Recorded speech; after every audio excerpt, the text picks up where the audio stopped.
Nós temos lido a palavra de Deus no livro do profeta Isaías, nessa série que nós estamos fazendo. E nós temos orado e pedido a Deus para nos ajudar a mergulhar nesse texto, nessa escritura do livro do profeta.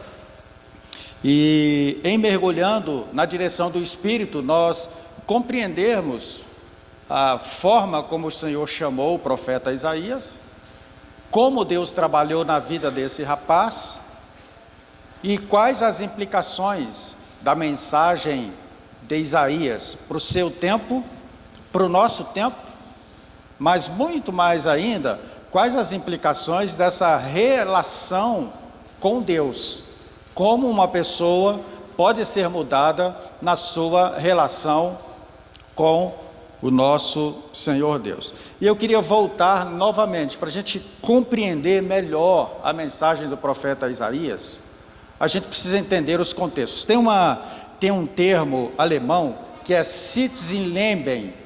Esse é um termo que significa contexto vital. Ou seja, qual é o contexto em que estava o profeta Isaías? Para a gente entender bem a mensagem de Isaías, é preciso entender o que estava acontecendo no seu tempo, qual era a relação de Isaías com Deus, qual era a relação de Deus com Isaías, o que acontecia na sua nação, entre o seu povo. Então, à medida em que nós entendermos isso mais profundamente, mais claro fica para nós a mensagem de Deus, essa mensagem messiânica, essa mensagem evangélica que está contida nos escritos desse grande profeta Isaías. E eu queria ler com você mais uma vez Isaías capítulo 6. A semana passada nós mergulhamos um pouquinho sobre esta visão de Deus ao profeta Isaías, essa visão que ele teve no templo. E eu quero voltar a ler esse texto novamente. E não falarei hoje, obviamente, sobre a visão no templo, no que diz respeito ao que aconteceu ali, mas tudo o que estava acontecendo ao redor de Isaías, fora do templo, o que acontecia na cidade quando Isaías recebeu essa visão do Senhor. Diz assim Isaías 6: No ano em que morreu o rei Uzias, eu vi o Senhor assentado em um alto e sublime trono, e as abas de seu manto enchiam o templo. Acima dele havia serafins, cada um tinha 6 asas, com 2 cobriam o rosto, com 2 cobriam os pés, e com 2 voavam, e clamavam uns aos outros, dizendo: Santo, Santo, Santo é o Senhor dos exércitos, toda a terra está cheia da sua glória. E as bases das portas tremeram à voz do que clamava, e a casa se encheu de fumaça. Então eu disse: Ai de mim, estou perdido, porque sou um homem de lábios impuros e habito no meio de um povo de lábios impuros, e os meus olhos viram o Rei, o Senhor dos exércitos. Então um dos serafins voou até mim, trazendo na mão uma brasa viva que havia tirado do altar com uma tenaz, e tocou-me a boca com a brasa e disse: Agora isto tocou os teus lábios, a tua culpa foi tirada e o teu pecado perdoado. Depois disso, ouvi a voz do Senhor que dizia: A quem enviarei? Quem irá por nós? E eu disse: Aqui estou eu, envia-me. Amém. Amém? Glória a Deus. Louvado seja o nome do Senhor Jesus. Sempre que a gente pensa num profeta, principalmente da grandiosidade do profeta Isaías, a gente pensa em alguém barbudo, já assim de idade avançada. Pensamos assim num idoso barbudo, de barba grande, cabelos grandes, talvez uma vestimenta bem rústica, calçando umas sandálias de tiras de couro, alguma coisa, mais ou menos é esse o ideário que surge na mente da gente quando a gente fala sobre um profeta. Mas na verdade, aqui no caso do profeta Isaías, quando Deus deu essa visão ao profeta Isaías, Isaías era um jovem entre 18 a 20 anos de idade. Portanto, longe dessa imagem que a gente vai fazer de um profeta já velho, uma pessoa já experimentada. Quando Deus chamou Isaías, Isaías tinha entre 18 e 20 anos, portanto um jovem ainda, um jovem cheio de expectativas, com um futuro brilhante para frente, um jovem cheio de perguntas, um jovem cheio de escolhas a fazer na vida, alguém que estava vivendo o auge da sua vida, os momentos mais importantes. Eu perguntei ali para o Gui vai fazer 18 anos, o Guilherme vai fazer 18 anos em setembro. Não é? Então, imagine aí o profeta Isaías igual o Guilherme. Fica em pé aí, Guilherme. Está aí o profeta Isaías. Vejam bem, vejam bem. É isso. Isso é bom. Obrigado, Guilherme. Para a gente tirar aquela imagem daquele profeta barbudão, aquela coisa. Era um jovem rapaz, quando o Senhor o chamou. Na época em que Deus chamou Isaías, Jerusalém, Judá, as cidades de então, os reinos do mundo de então, viviam uma certa tranquilidade. O reino de Judá, onde Isaías estava, ele fazia parte, estava tranquilo. Lembram que nós falamos sobre o rei Uzias na semana passada? Foram 52 anos de reinado, o homem que serviu ao Senhor, cresceu, prosperou, uma vida próspera. Judá viveu um grande momento. Isaías foi colocado ali na galeria dos grandes reis de Israel, comparados a Davi, a Salomão, estava junto. Quando Isaías nasceu, Uzias estava reinando, e Isaías provavelmente fazia parte também da família real, provavelmente. O pai de Isaías, que chamava Amós, que não tem nada a ver com o profeta Amós, era provavelmente primo do rei Uzias. Portanto, Isaías era da família real, fazia parte de tudo que estava acontecendo no palácio, ele tinha livre acesso, provavelmente, ao palácio, as melhores escolas, o melhor entendimento, estudante da lei, servia ao Senhor, provavelmente já tivesse feito ali todo o seu caminho, o caminho que um adolescente jovem fazia no estudo da Torá, da lei do Senhor. Mas quando o profeta Uzias, quando o rei Uzias morreu, diz o texto que no ano em que morreu o rei Uzias, que foi no ano 740 antes de Cristo, Isaías disse: eu vi o Senhor assentado em um alto e sublime trono. Toda a tranquilidade que Isaías experimentou durante o reinado de Uzias, agora causa em Isaías uma certa perplexidade. Morreu o rei Uzias, um rei bom, um rei abençoado, um rei que trouxe prosperidade para a nossa nação.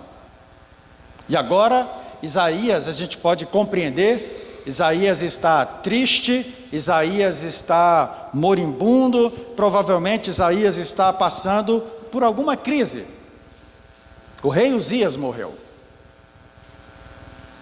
Um outro dado importante é que, apesar do mundo estar vivendo no seu contexto de política internacional uma certa tranquilidade, logo que morreu o rei Uzias, o Império Assírio, que era a maior potência mundial da época, já estava exercendo muitas campanhas militares para dominar o mundo de então. E diante desse quadro, nós vamos ver que no ano 740, o rei Uzias morre, e no ano 722 antes de Cristo, 18 anos depois, a Assíria já está dominando praticamente todo o mundo, inclusive o reino de Israel, que é aquela parte de Israel e que está do outro lado, distante de Judá. Essa parte já é capturada pelo rei assírio, de modo que quando morre o rei Uzias, há uma mexida no tabuleiro político internacional, e provavelmente isso causa em Isaías preocupações. Aquele jovem rapaz fica assustado. E quando nós falamos sobre o Império Assírio, nós estamos falando de um dos impérios mais cruéis que já existiu na face da terra. Os assírios, para manter os seus escravos, para manter os territórios que eles estavam adquirindo, para exercer o domínio, eles utilizavam de violência, usavam de terror, usavam de uma força extrema contra aqueles que eles estavam tomando como prisioneiros. O exército assírio, há registros que apontam que eles utilizavam das formas mais cruéis, como esfoliamento vivo das vítimas, tirava a pele do indivíduo vivo ainda, decapitação, empalamento de pessoas vivas e depois cerradas. Era um império cruel. O mecanismo que eles utilizavam para dominar o mundo de então era um mecanismo que tirava as pessoas do seu ambiente cultural, invadiam determinada nação, tiravam as pessoas dali, levavam para outros locais, para que eles perdessem aquele elo cultural, para que se perdessem na mistura com outros povos e perdessem toda a sua força. A simples menção do nome Assíria durante a época do profeta Isaías deixavam as pessoas apavoradas. E agora está Isaías temeroso diante dessa grande ameaça que vem nascendo, que vem crescendo e que vem para assaltar todas as nações. Não foi à toa que o profeta Jonas, quando recebeu de Deus a designação para ir pregar em Nínive, que era a capital da Síria, Jonas foi para a direção totalmente contrária. Ver o tamanho do medo e do terror que os assírios provocavam nas pessoas, nos reinos, nas nações, nos governantes daquela época. A Síria, de fato, era uma máquina de guerra implacável e que utilizava o terror, a intimidação contra os seus inimigos. E aqui está um jovem rapaz de 18 anos, 20 anos provavelmente, cheio de perguntas, mas ele é posto diante de uma situação que ele jamais imaginava.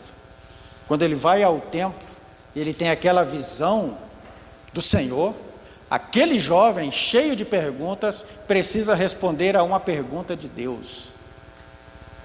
O Senhor pergunta: a quem enviarei? E quem há de ir por nós? O que pensa um jovem de 18 anos? Pensa em casar? Já está assim, Guilherme? Pensa em estudar? Está pensando qual a faculdade fazer? Está pensando qual curso superior quer fazer? Está pensando nos seus círculos de amizade, quais são os seus amigos, onde vai investir a sua vida? Os mais nobres pensam em como será a sua família, como servir a Deus, como ajudar a minha casa, como ajudar os meus pais, como ajudar a minha família, como ajudar a minha igreja, como ajudar a comunidade, como entregar minha vida para o bem social. É bem verdade que no nosso tempo a maioria nem está pensando nisso. Nós vamos pensar em jovens nobres, como o profeta Isaías. E ele está então nesse grande momento de escolhas, nesse grande momento em que a sua vida está pedindo a Ele, suplicando a Ele sabedoria diante das decisões mais importantes que ele tem que tomar. E agora o Senhor leva esse rapaz para o templo e o Senhor vai falar com ele. Isaías provavelmente estava pensando nas ameaças que os reinos políticos, que o mundo de então traria a si. Qual seria o seu futuro com a Síria dominando todas as nações? Qual seria os seus próximos anos com um reino tão mau, assumindo o controle de todas as coisas? Qual seria a sua vida? Onde estava Deus? Por que Deus não impediu que isso acontecesse? Por que o rei Uzias morreu? Estava numa certa crise que muitos de nós passamos. E é exatamente em momentos assim de crise que Deus nos chama.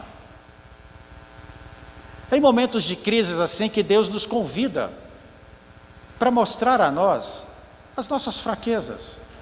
Porque lembram que quando ele está diante do Senhor no trono, a única sensação que ele está diante da glória de Deus é que ele é um pecador.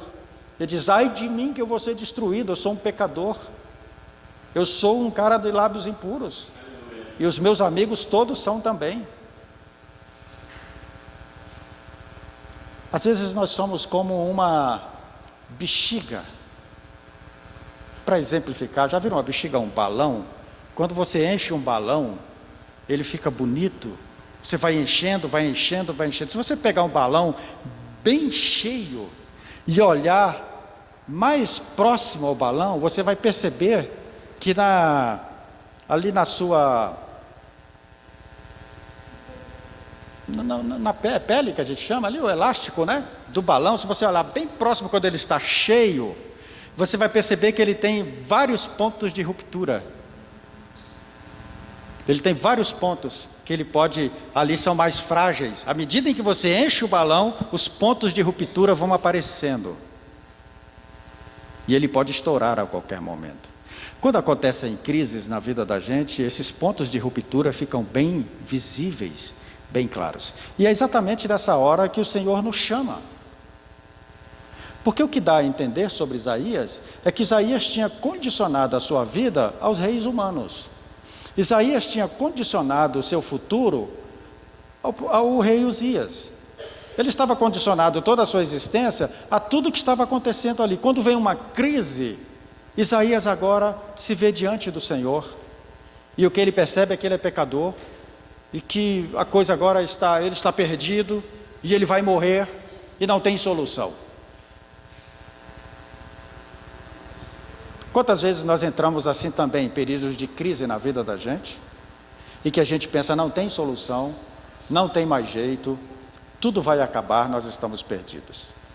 Quantas vezes o Senhor nos leva para esses lugares, esses ambientes, onde o nosso coração é ameaçado, onde a nossa estabilidade não está tão estável assim, quando as coisas começam a mexer, quando tudo que está sob o nosso controle foge ao nosso controle, e a gente perde o domínio das questões familiares, questões espirituais da alma, do coração, nosso trabalho, a nossa família, acontecem coisas e a gente se vê a navegar e a gente fala, agora as coisas vão de mal a pior.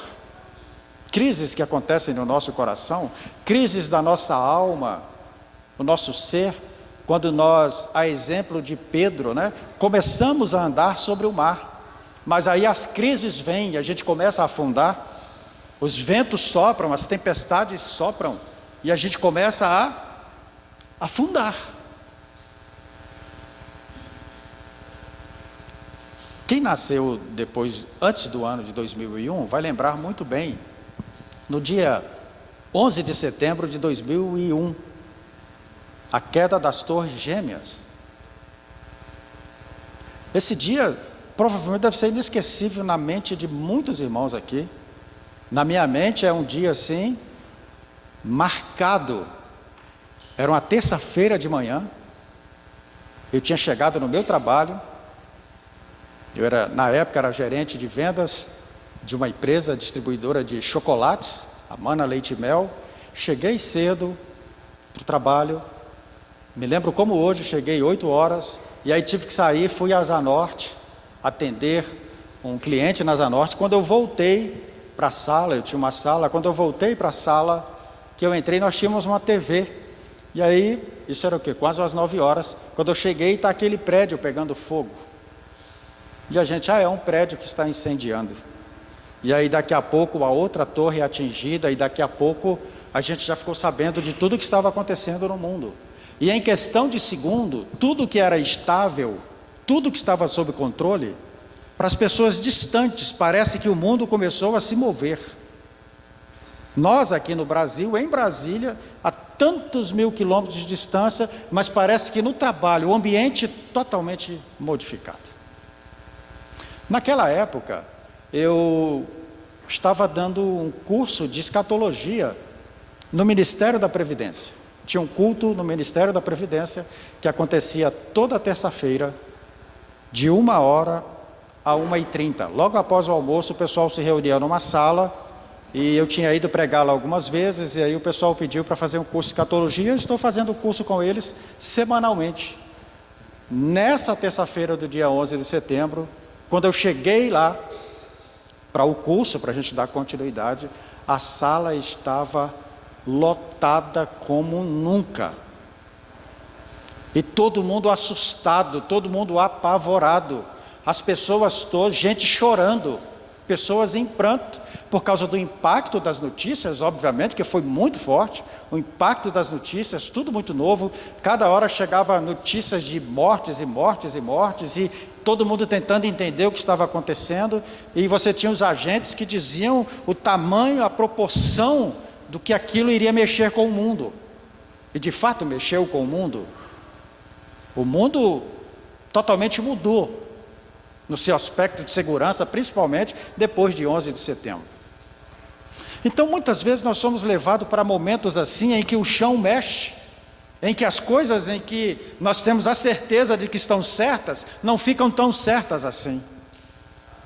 E Deus então levou o profeta Isaías ao templo, e quando Isaías estava vivendo aquele momento de incertezas, o Senhor se mostra a ele vê o trono do Senhor, e o Senhor diz: Isaías, Uzias morreu, Uzias passou, e a Síria está vindo aí, mas eu, o Senhor, estou assentado no alto e sublime trono. Eu estou no meu trono, eu estou reinando, Isaías. Sou eu que reino sobre as nações, sou eu que reino sobre os povos, sou eu que reino nos ambientes de tristeza, sou eu que reino nas crises. Quando tudo parece perdido, Isaías, não está perdido, eu estou reinando sobre todas as coisas, eu conheço todas as coisas, eu sei todas as coisas. Irmãos, a exemplo da bexiga que a gente falou aqui, que tem rupturas, Deus conhece você, Deus conhece as fragilidades, Deus conhece as rupturas, Deus conhece os pontos de fraqueza, Deus conhece o nosso lugar de fossa existencial. Deus conhece. Mas o Senhor está dizendo para aquele jovem rapaz de 18 anos, de 20 anos, está dizendo a ele: eu estou dominando sobre todas as coisas, eu sou o rei, eu sou o Senhor, eu sou o governante, eu sou aquele que tem o cetro na mão. Você esteve, Isaías, debaixo de um governante abençoado, Uzias. Sabe por que Uzias foi um homem próspero? Porque eu estive com ele. Isaías, você sabe por que Uzias levou a nação a um tempo de prosperidade? Porque eu estava com ele. E eu continuo com você. Eu continuo com vocês. E de fato, eles experimentaram um tempo muito difícil sob o domínio assírio, todas as nações, e os povos passaram por momentos difíceis, até porque diz a Bíblia, vamos ver isso mais à frente, que a Síria também se tornou o meio de Deus disciplinar as nações e disciplinar o seu povo que estava andando fora da vontade de Deus. Mas Isaías recebe de Deus essa visão e essa palavra da parte de Deus, e Deus disse a ele: Isaías, eu estou no domínio de todas as coisas. Não se preocupe com o cenário mundial, não se preocupe com o cenário político, não se preocupe. Uzias passou 52 anos no trono, E agora ele morreu. Vamos trocar. Imagine você, 52 anos, a gente não está aguentando 4, não é? Nossa, é de 4 em 4, 52. Vai vir outro Isaías. A história da humanidade sempre foi assim, vai vir outro, vai vir outro, vai vir outro e vai vir outro. Só tem um que não muda, ele está sempre no trono. Esse não muda, ele está sempre lá, governando sobre todas as nações. E Isaías então recebe essa palavra do Senhor, desce, né, um serafim, naquilo que é uma das cenas, um cenário assim de filme, de dar inveja no Spielberg. Aliás, o Spielberg deve ter copiado esse negócio todo da Bíblia, porque aquele cenário dos anjos, serafins, o trono de Deus descendo, fumaça, aquele negócio, aqueles efeitos especiais todos que estão diante do profeta Isaías, aquele garotão, e ele tem aquela sensação de quase morte diante do Senhor, porque todo ser, todo homem, toda mulher que tem um encontro com o Senhor, o primeiro impacto é o impacto de morte, diante da santidade de Deus, diante da pureza de Deus, diante do olhar de Deus. Mas quando chega diante daquele impacto, desce um serafim com uma brasa viva e toca nos lábios de Isaías e diz: Isaías, o teu pecado foi purificado, a tua culpa foi tirada, a tua culpa foi tirada.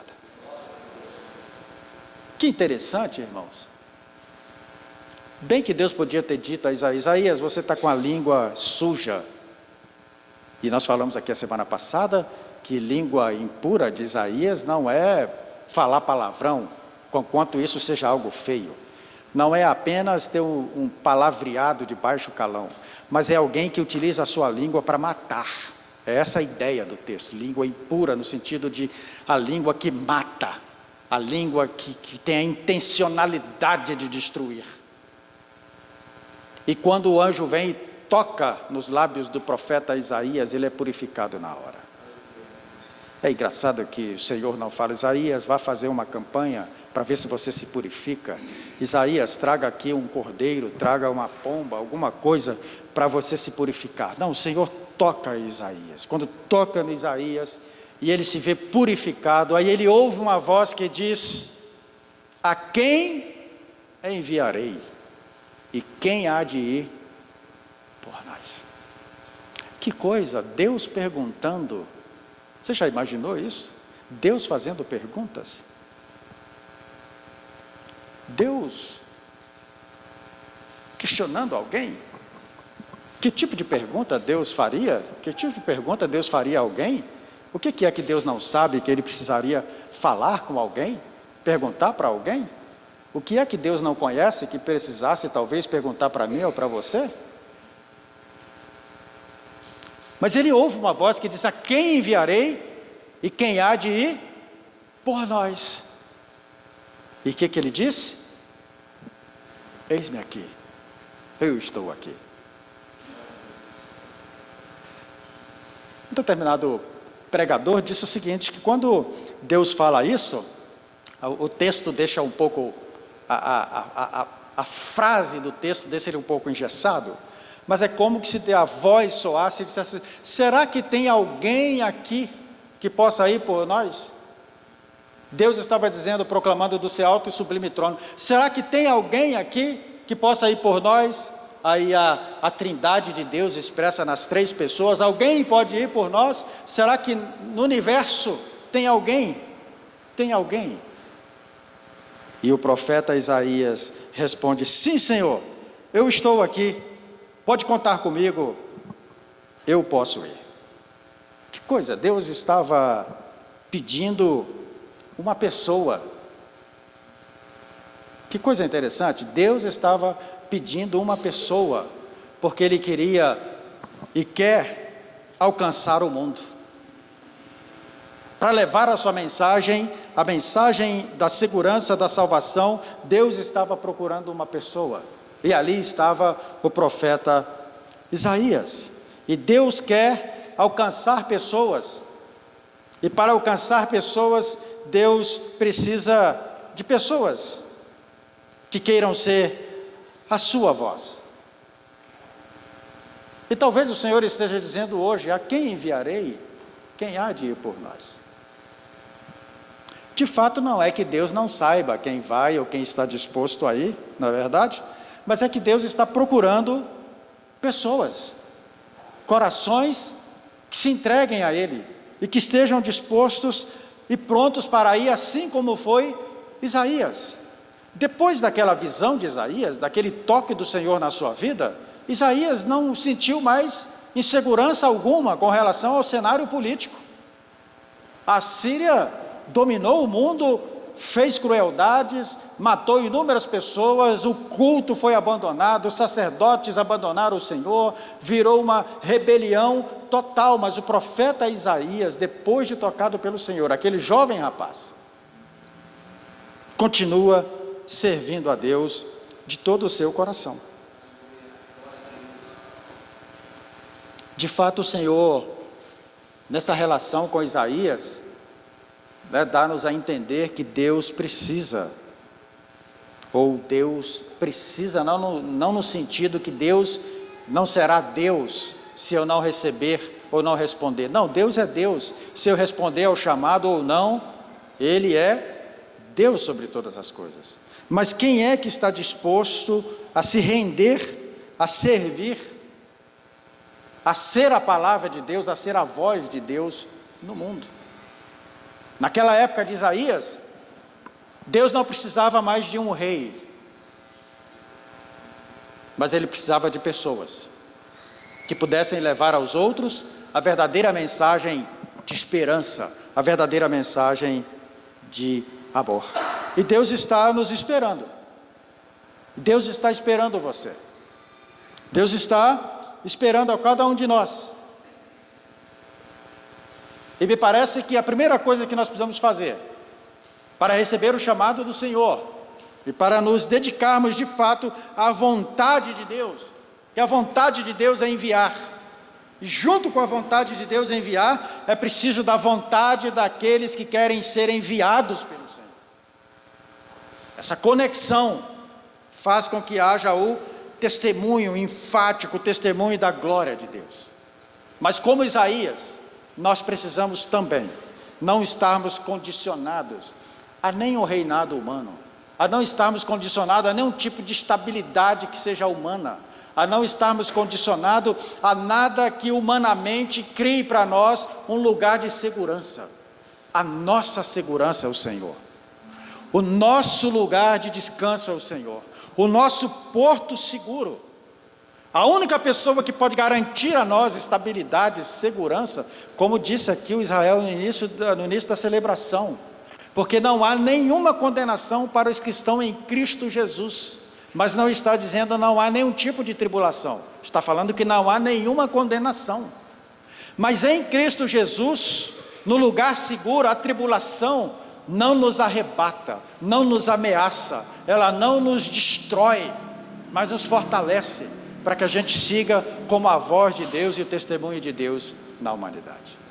Por isso Isaías foi esse grande profeta, o maior profeta da história, um grande homem, usado por Deus, 60 anos de ministério. Então imagina se Deus o chama de 18 anos, aí vamos colocar 20 anos, com 60 anos de ministério, provavelmente 3/3 da sua vida dedicados ao ministério profético, morre com 80 anos, toda uma vida dedicada a proferir a palavra de Deus para o seu povo.